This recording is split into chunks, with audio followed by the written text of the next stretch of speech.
the causes of chronic obstructive pulmonary disease.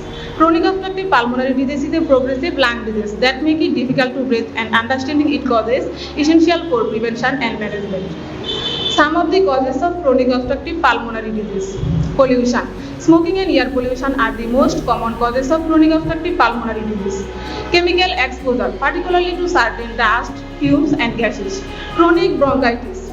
Chronic obstructive pulmonary disease is a group of lung disease that make it hard to breathe. Problem caused by biomass fuel, smoke exposure, childhood recurrent chest infection, genetic predisposition. Some of the risk factors of chronic obstructive pulmonary disease. External. Smoking, socio-economic status, occupation, biomass fuel exposure. Internal.